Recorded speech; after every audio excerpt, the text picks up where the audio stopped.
So this is your Module 3 review.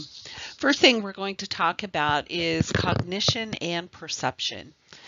We know that the cognitive perceptual health pattern deals with the way that people gain information from the environment and then the way they interpret and use this information.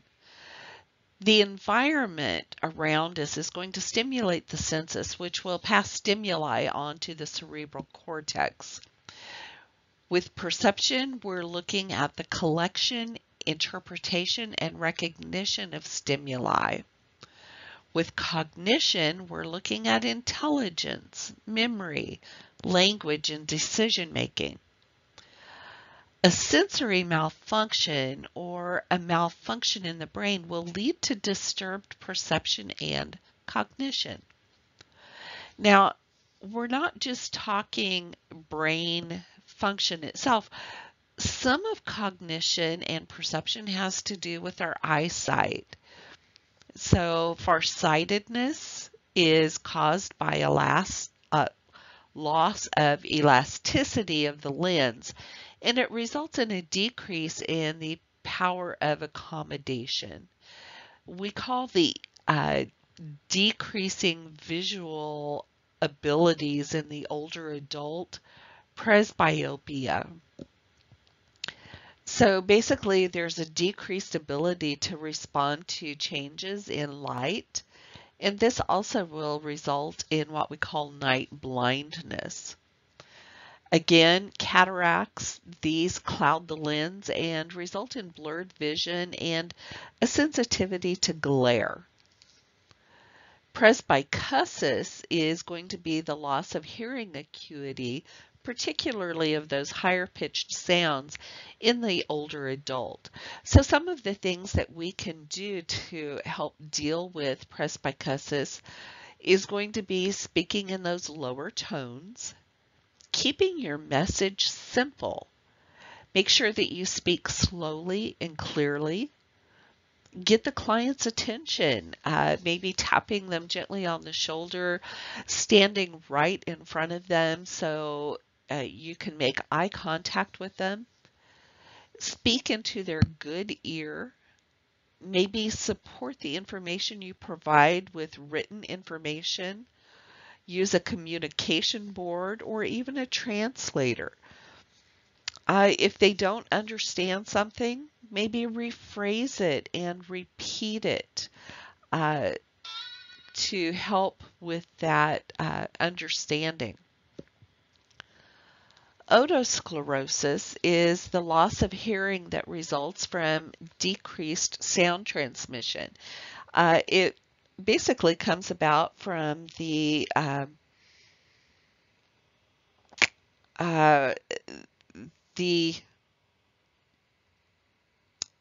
stapes becoming more fixed.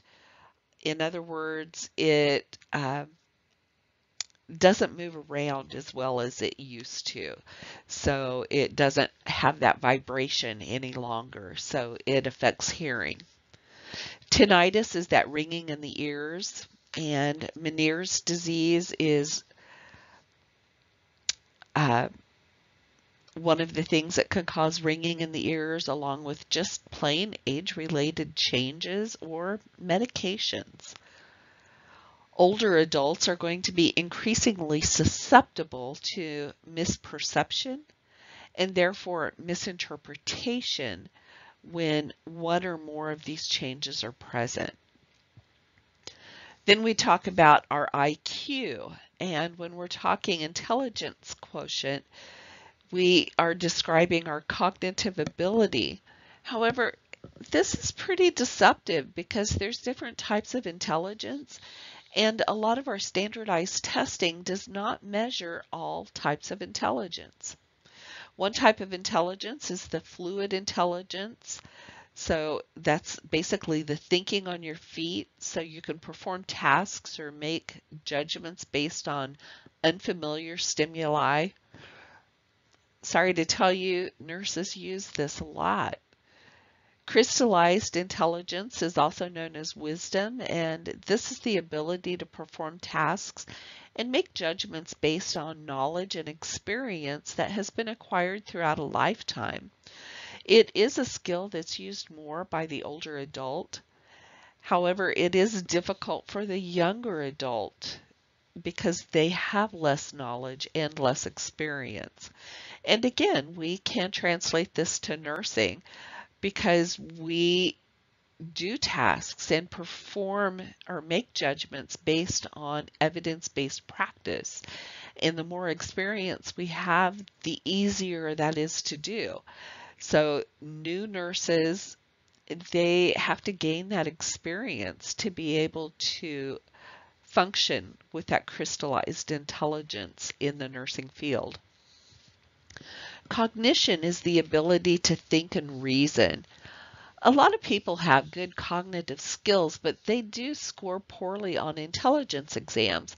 And this often measures their verbal and mathematic abilities as they have limited education. So it's not really testing their true intelligence.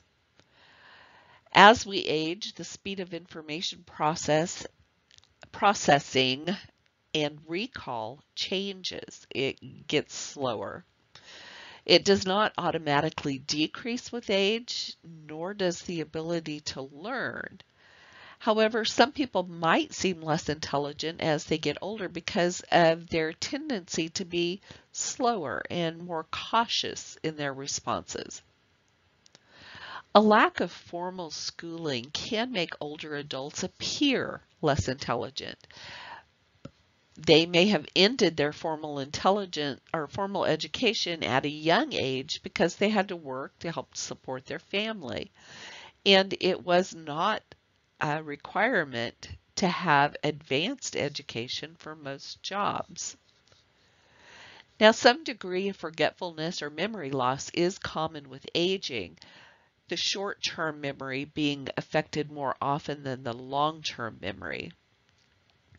And many older adults begin to fear that they are going to lose their mind, or they may be developing a severe cognitive problem. But even without formal education, many older people are able to compensate for memory gaps by relying more on the large pool of experience that they've gathered.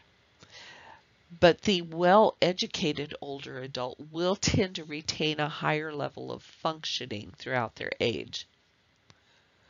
Confusion is defined as a mental state that's characterized by disorientation regarding time, place, or person. And this can lead to the client being bewildered or perplexed. Their thought process may be disordered. They may have an inability to choose or act decisively and perform activities of daily living. Acute confusion is also called delirium. And with delirium, we see problems with cognition, attention, memory, and perception. It's usually caused by a pathologic process that affects the autonomic nervous system, such as uncontrolled pain, infection, metabolic disturbances, or vitamin deficiencies, uremia, hypoxia, hypercalcemia, endocrine imbalances, myocardial infarction, constipation, drug toxicity, drug withdrawal.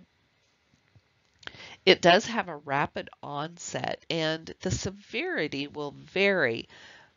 It usually is worse at night, though, and it will generally disappear once the cause is treated. These clients do not respond well to reorientation because this is usually a physiological cause, not a psychological cause. Dementia, on the other hand, is that slow, insidious process that results in progressive loss of cognitive function. It's most commonly a result of disease conditions. It is progressive and irreversible. The symptoms will include changes in memory, judgment, language, mathematic calculations, abstract reasoning, problem solving, impulsive behaviors, stupor, confusion, and disorientation. There is an increased potential for injury and personal neglect. In the early stages of dementia, the older adult will still recognize that something's wrong, and they can very easily explain away their problems. But in later stages, the clients begin to wander. They may have excessive emotional reactions or become combative, suspicious. They may have hallucinations or delusions, and they can even get to the point where they do not recognize even their closest family or friends. When the symptoms are worse at night, we call this sundown syndrome. Make sure that with these clients that you're assessing their behavior on admission and routinely throughout their stay at the facility. Frequently orient the person to person, place, and time, and provide any other important situational information. However, we never force the issue. Maybe we use a clock or a calendar, reorient them frequently, maybe call them by their first name, reorient them to where they're at frequently. We need to keep their environment as structured as possible because it ensures safety, but it also helps the person stay as active as long as possible, and it decreases confusion. So we need to provide that continuity. Make sure they're getting medications as ordered. Avoid the use of physical and chemical restraints. Try and include them in their activities of daily living. Allow them to do as much as they can do. Provide cues and assist them as necessary, but minimize disruption. Avoid sudden changes of their room or environment if at all possible. Keep those routines if you can. In an institution, people that experience cognitive or sensory changes often lose the ability to use their words effectively. So we see what we call dysarthria, which is more than usual difficulty with speech articulation caused by neurologic damage. Aphasia is another common language problem with older adults. We may have receptive aphasia where there's difficulty understanding the language. They may be unable to understand the spoken word, but they might be able to understand written words. They may not be able to attach meaning to spoken words, or they may be able to understand single words, but not word groups, such as a sentence. And expressive aphasia, there's difficulty expressing oneself. So in other words, they may understand everything, but they cannot verbalize anything. Global aphasia is receptive and expressive aphasia. They're both lost. However, realize that loss of language does not equate with a loss of sensory or cognition abilities. Physiologic or psychological stress, distress, can cause pain.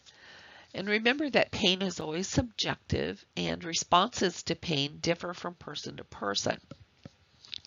Culture will teach pain expression differently. Some clients may be very stoic and quiet, or they may have been trained to cry or yell or moan if they have pain. Older adults will be at an increased risk for pain because of disease conditions. They might deny pain because they're afraid of becoming addicted to medications. It may be difficult to determine the presence of pain in confused adults. So we watch for changes in body language. Maybe their vital signs have increased. Their level of orientation has changed. They become very agitated. Increased confusion can be an indicator of pain. And pain is an indicator that there is something wrong going on in the body. So moving on to communication, this is the process of exchanging information between individuals or groups of people. It is important to remember that today's older adults formed their opinions, their values, and their beliefs in a society that is very different than what we experience today. We always have to treat people with dignity and respect, regardless of our differences, and understand that there's some potential barriers to communication. We have different types of techniques that will facilitate or cause barriers to communication. Excuse me. Formal technique is very structured, it's precise, it has a specific intent and purpose. An informal technique is unstructured, it's flexible, it's less specific, and we often use this for socialization. We should always use therapeutic communication. This is very conscious and deliberate. It's used to gather information related to the client's overall health status and to respond with verbal and nonverbal approaches. It does promote the client's well-being or improves their understanding of the care that's going on. Social communication is small talk, pleasantries, conversations about the weather, maybe a favorite television show or the latest news. And it can demonstrate that the nurse thinks of the client as a real person, not just a patient. Don't be afraid to be human when you communicate with your older adults. Remember, it's okay to laugh at yourself, but never laugh at the other person. Also, be very aware of your tone of voice because it's a pretty reliable way to judge emotion. Some people, we have to be very careful if they're hard of hearing. Our natural response is to yell so they can hear us, but that can be very inappropriate. So we may need to raise the volume of our voice, but we should never be yelling. Shouting is usually associated with anger or displeasure, and it is not appropriate at any point in time. A better option, if someone may be hard of hearing, would be that low tone of voice close to their good ear. Again, body language is a type of communication, and we communicate by how we move or stand or sit or position ourselves. If our words and our body language don't match, the body language usually is speaking loudest. So nurses have to consider their body language and watch for messages that clients are communicating to us through their body language. The space and distance and position when we're communicating is very important. The amount of space between two people is very significant. Don't get in someone else's space. Being too far away, though, can communicate indifference. Being too close can be offensive. Also, be aware of your gestures. It is a specific type of nonverbal communication that's used to convey ideas. It can have cultural or generational undertones. So what might be acceptable in one culture may be offensive in another culture. It's very important to verify that both parties know what the gesture means. Make sure that you're not using cultural bias when caregiving, so you need to be aware of any cultural biases that you have. And make sure that you address any complaints about cultural misunderstanding to make sure that you're providing culturally sensitive care. Our facial expression can communicate across cultural and age barriers. Fear, anger, joy, and a variety of other emotions can be conveyed by a simple change in facial expression. It's very important for us to be sensitive to the importance of and meaning of eye contact. It's often interpreted to be a sign of attentiveness and acceptance. However, in some cultures, averting the eyes is a sign of respect.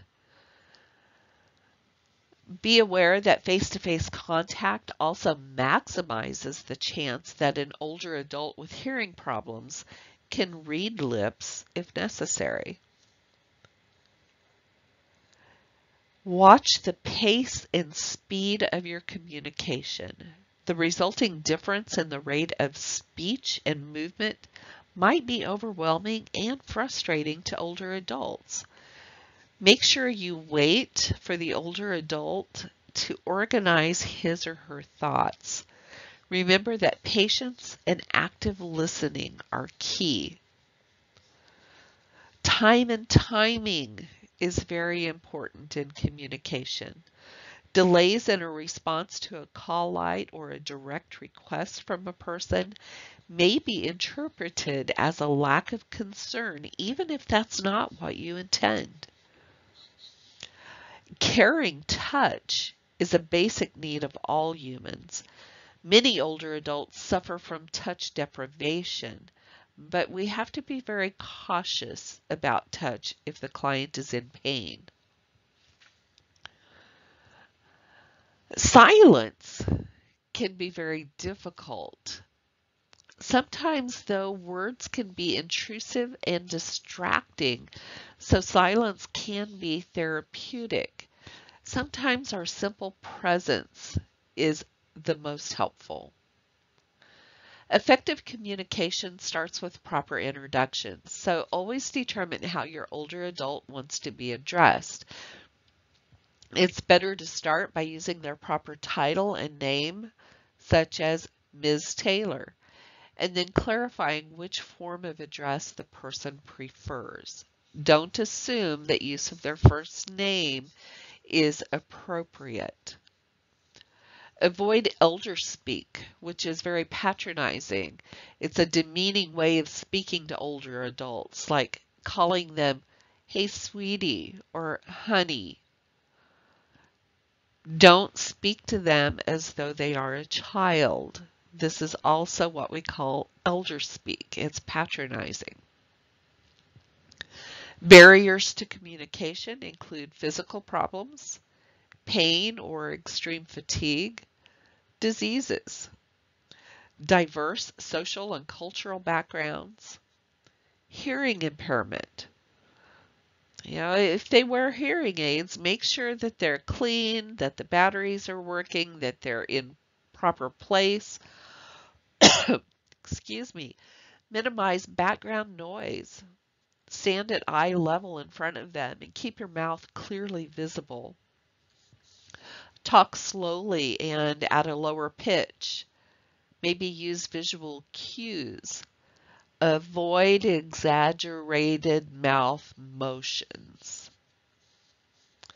With aphasia, keep the messages very simple. Use those visual aids.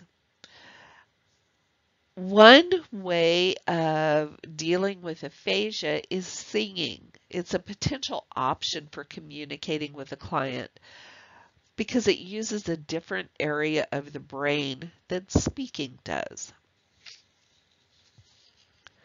Strategies when communicating with the client that has dementia includes talking about one thing at a time, limiting choices, keeping conversation in the present, using the simple yes or no questions, offering choices to finish a thought, avoiding questions that require recall, use gestures to demonstrate an action, avoid the use of intercoms, never argue, redirect them to appropriate activities, share activities, don't try too hard, and be very careful of your tone of voice.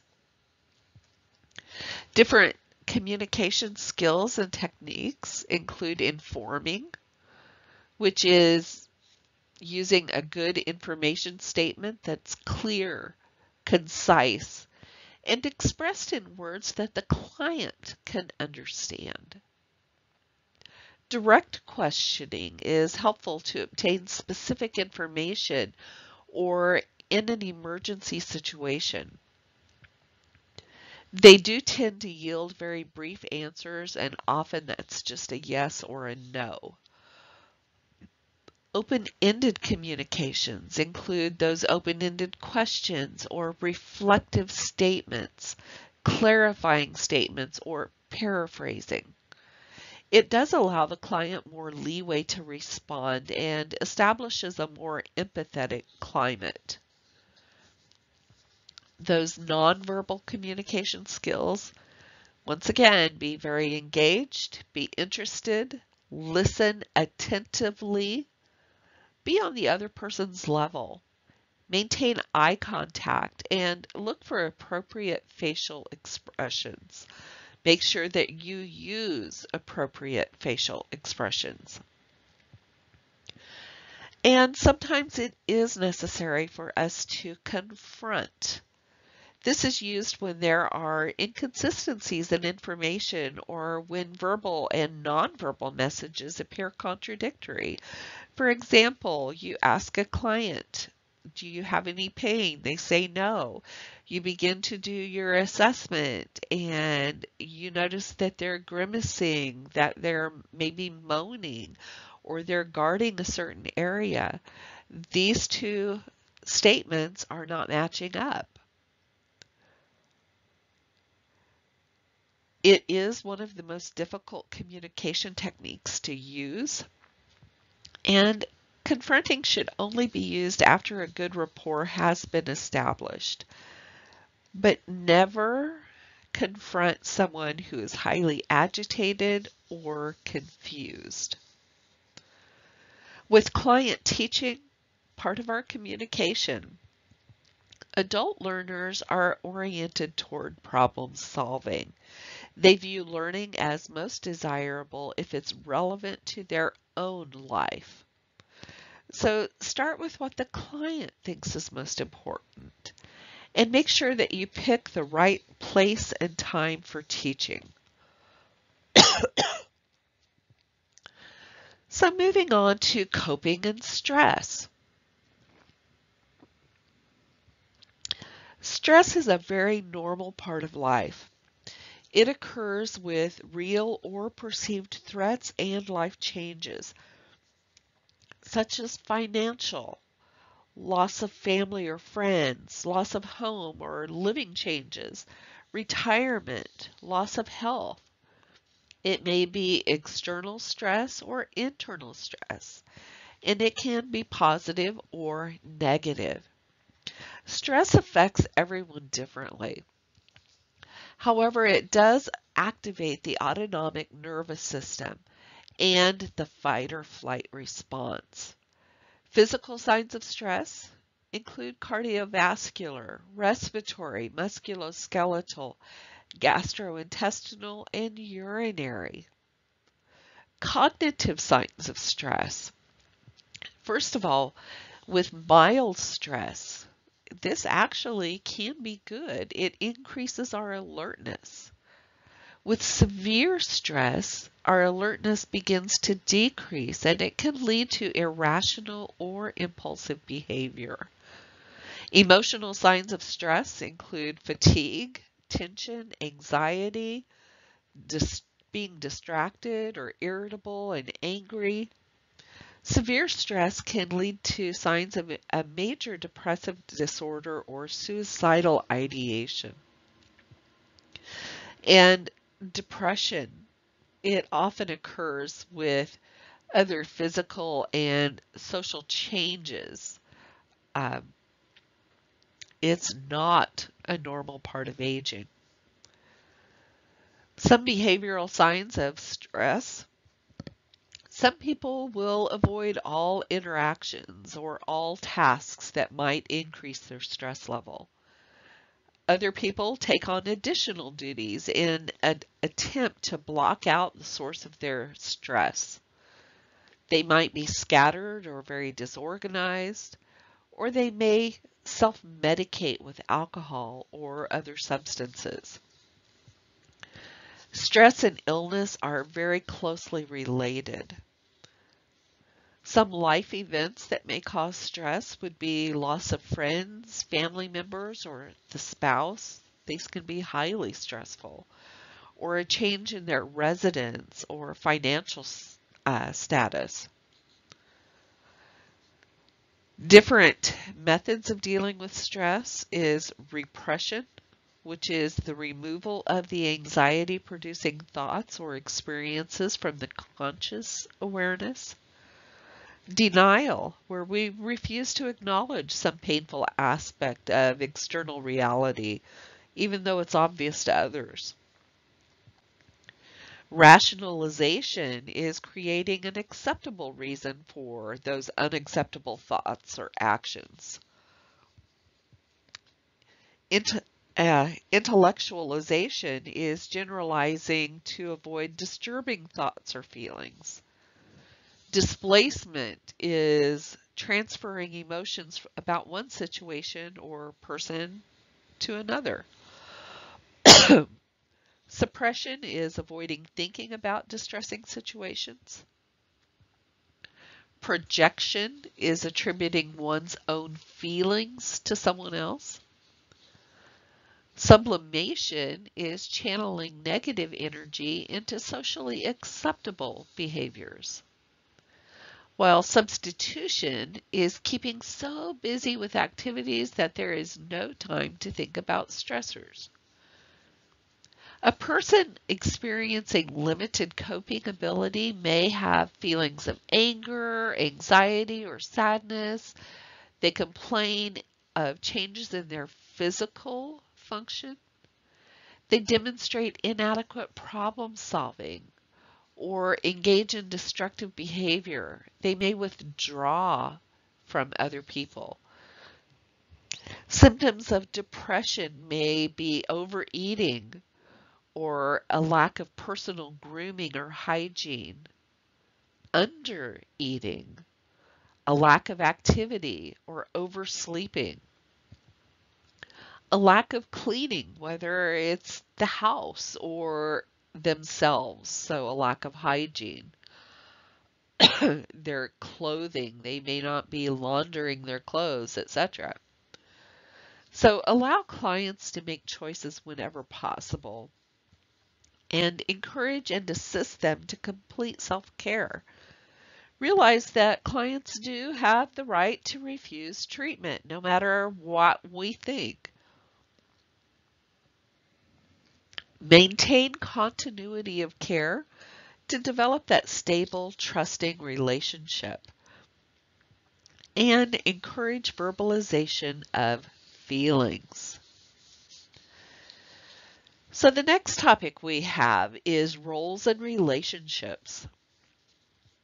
People do tend to establish their identities and describe themselves based on the roles they play in life, which are socially accepted behavior patterns.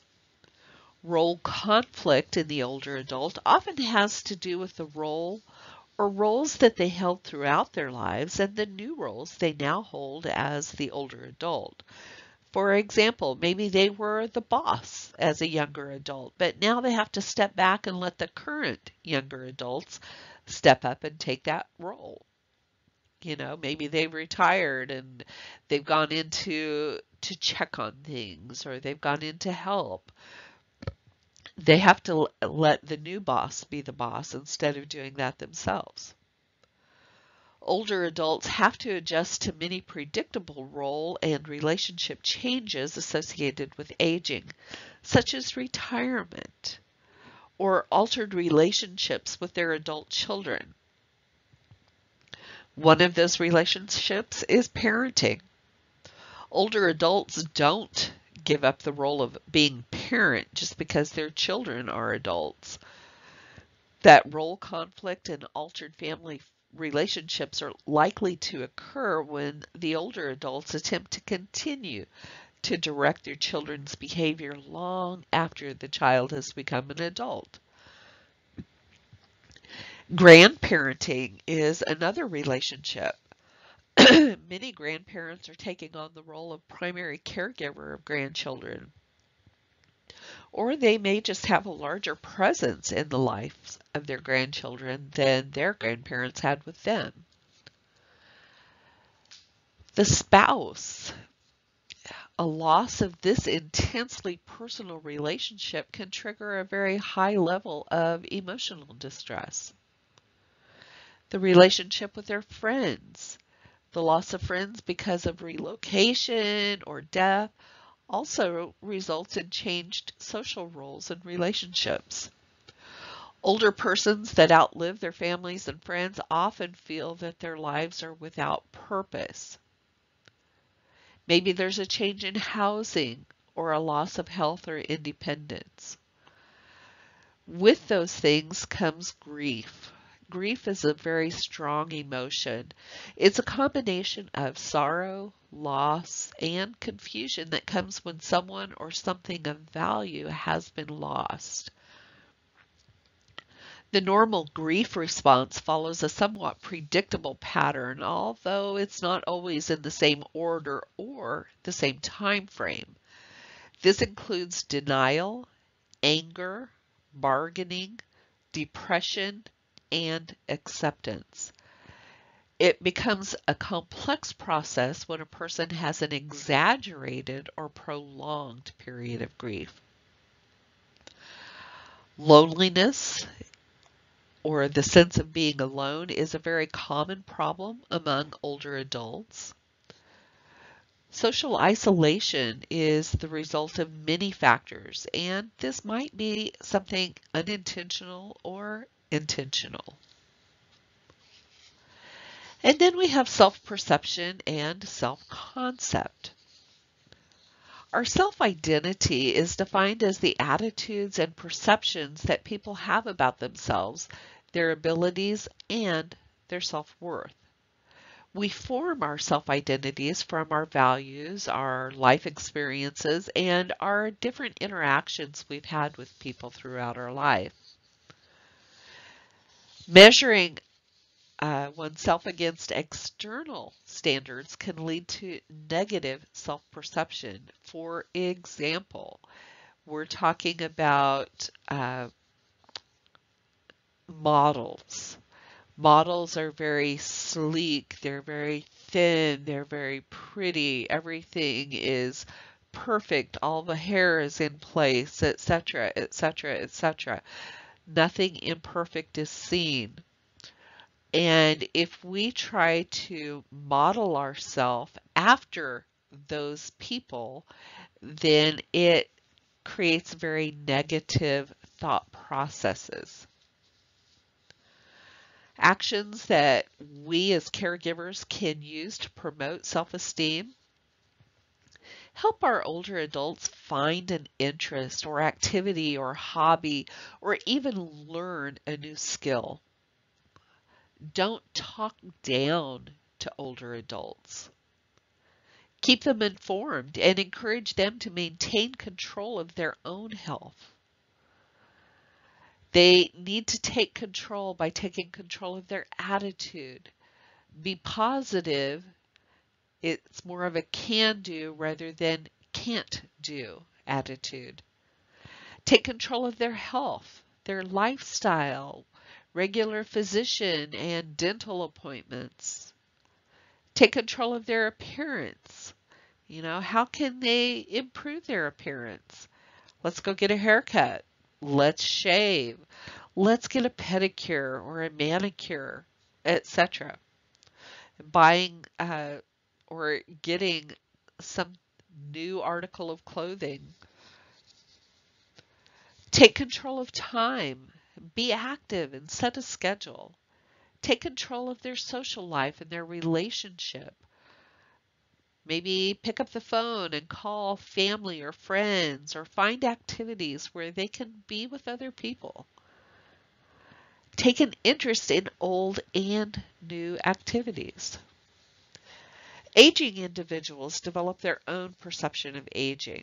Remember, successful aging is not so much a matter of how many years they've lived or what their health status is, but it's more a matter of their perception and their attitude. We need to look at their emotional support systems. Although losses of physical and functional abilities are damaging to self-worth, loss of the emotional support of loved ones is even more devastating. And institutional placement, this can really diminish a person's self-worth because these older adults might feel that they've been rejected or they're isolated, or just put me in there and then forget about me, especially if the family doesn't visit very often.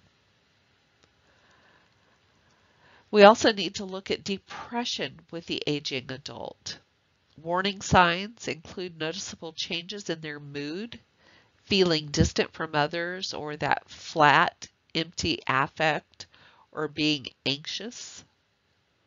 Changes in the energy level.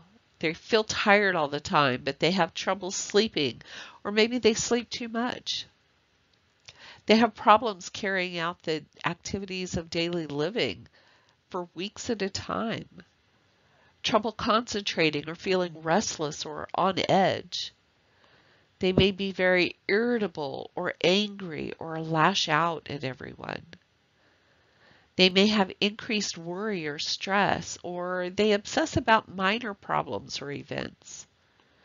Maybe they use a lot of alcohol or drugs, or they have a loss of interest in activities or hobbies that they once found very pleasurable. They may exhibit a lot of sadness, hopelessness, crying, or even suicidal ideation. Which brings us to suicide.